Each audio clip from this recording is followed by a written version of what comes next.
আজকের পর্বে red velvet cake করে দেখাবো। সামনে আসছে ভ্যালেন্টাইন্স ডে, তো নিজের প্রিয়জনদের জন্য আপনারা চাইলে এই কেকটি বানিয়ে নিতে পারেন খুব সহজেই। চলুন দেখে নিই। এখানে আমি 1/3 কাপ দুধ নিয়েছি, এটা উষ্ণ গরম আছে। এখন 1 চা চামচ ভিনেগার দিয়ে দিচ্ছি। ভিনেগারের পরিবর্তে লেবুর রস দেওয়া যাবে। দিয়ে দিচ্ছি রেড ফুড কালার 1 চা চামচ। তারপর সব কিছুকে ভালোভাবে মিশিয়ে এক সাইডে রেখে দিতে হবে, তাহলে আমাদের হোমমেড বাটার মিল্ক তৈরি হয়ে যাবে রেড ভেলভেট কেকের জন্য। তো এটাকে একপাশে সরিয়ে রেখে আমরা অন্য প্রসেস তৈরির জন্য চলে আসলাম। এখানে নিয়েছি 3টা রুমের স্বাভাবিক তাপমাত্রায় থাকা ডিম। ডিমগুলোকে আমি একটা ইলেকট্রিক বিটার দিয়ে প্রথমে বিট করে নিচ্ছি 2 মিনিট। আমি মিডিয়াম স্পিডে বিট করছি, আর মিডিয়াম স্পিডে বিট করতে হবে। এখানে নিয়েছি 1/2 কাপ মতো চিনি। এখন অল্প অল্প করে চিনি দিয়ে বিট করে ডিমের মিশ্রণটাকে এরকম ফোমি করে নিতে হবে।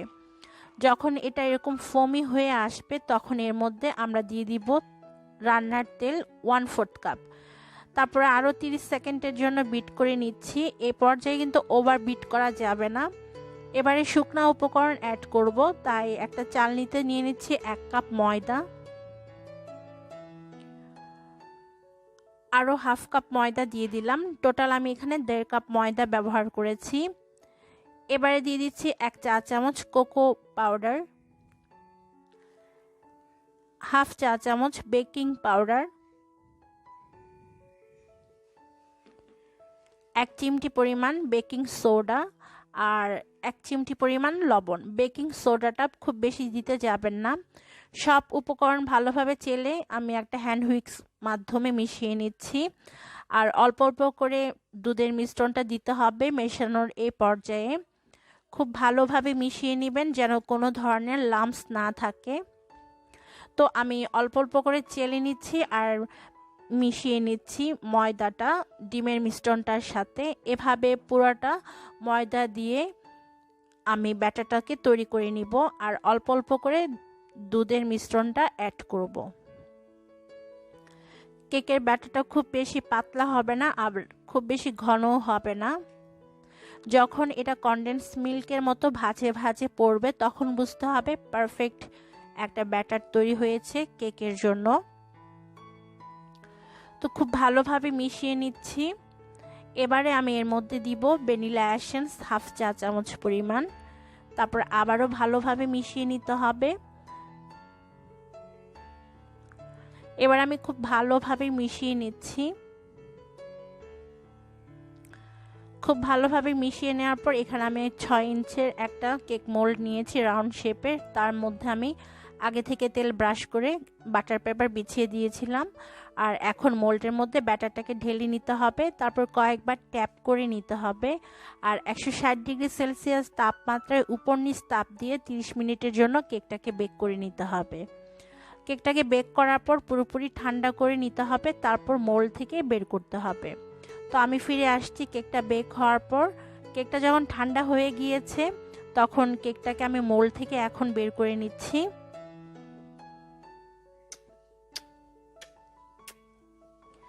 তো কেকটা খুব সুন্দরভাবে বেক হয়েছে দেখতে পাচ্ছেন। এখন আমি সমান 3 ভাগে কেটে নিব। উপরে যে অংশটা মোটা হয়ে আছে সেটাকে আমি একটু কেটে নিচ্ছি, এতে করে কেকের লেয়ারগুলো সমানভাবে কাটা হবে। একটা ব্রেড নাইফের মাধ্যমে আমি সমান 3 ভাগে কেকটাকে কেটে নিচ্ছি। এই যে দেখুন ভেতরটা কতটা সুন্দরভাবে আমাদের কেকটা বেক হয়েছে। তো ভিডিওতে দেখানো টিপস ফলো করলে এরকম আপনারা পারফেক্টভাবে কেক তৈরি করতে পারবেন। এখন কেকটাকে একটু সাজাবো, তার জন্য একটা কেক বোর্ডের উপরে আমি 1 স্লাইস কেক দিয়ে দিয়েছি।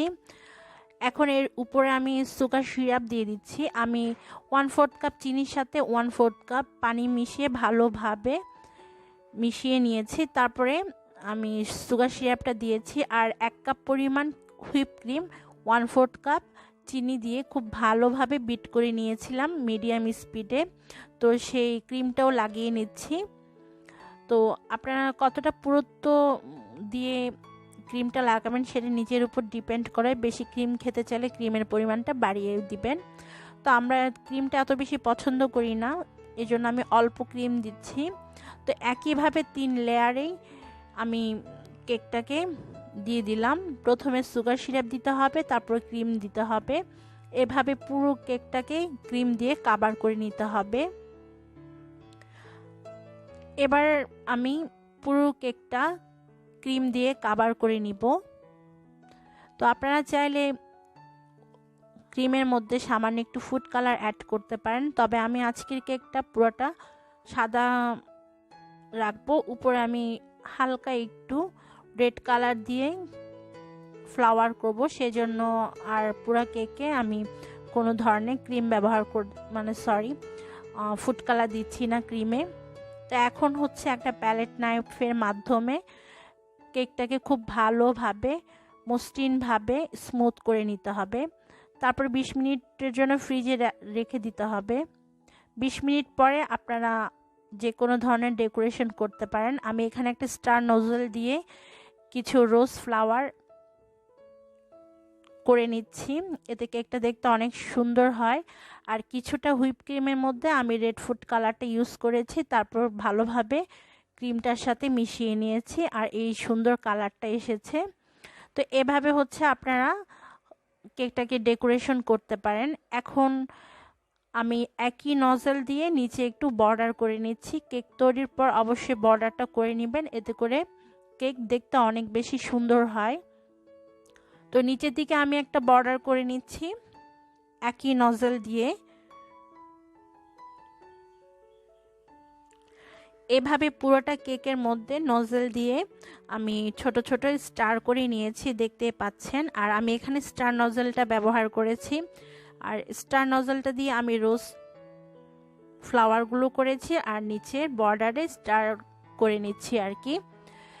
হয়ে গিয়েছে আমাদের রেড ভেলভেট কেক ডেকোরেশন। তো আপনারা হচ্ছে আপনাদের পছন্দ মতো যে কোনো ডিজাইন করতে পারেন। আমি আসলে যতটুকু পেরেছি সেটাই আপনাদের সাথে শেয়ার করেছি। খুব ইজি একটা ডিজাইন করার চেষ্টা করেছি আর কি। তো এবার হচ্ছে আমি উপর থেকে কিছু হার্ট শেপের স্প্রিঙ্কল দিয়ে দিব। আসলে আমি দিতে চাচ্ছিলাম না, আমার বাচ্চারা খুব বেশি চাপাচাপি করছিল, তাই ওদের জন্য কয়েকটা হার্ট শেপের স্প্রিঙ্কল দিয়ে দিলাম। তো দর্শক, এই ছিল আমার আজকের রেসিপি। কেকটাকে ফ্রিজে 2 ঘন্টা রাখার পরে কাটবেন, এতে করে স্লাইসগুলো খুব সুন্দর বোঝা যায়। তো আমি 2 ঘন্টা রাখবো না, এখনই কেটে খেয়ে ফেলবো, কারণ আমার বাসায় 2 জন অপেক্ষা করছে কেক খাওয়ার জন্য। বিদায় নিচ্ছি, সবাই ভালো থাকবেন, আল্লাহ হাফেজ।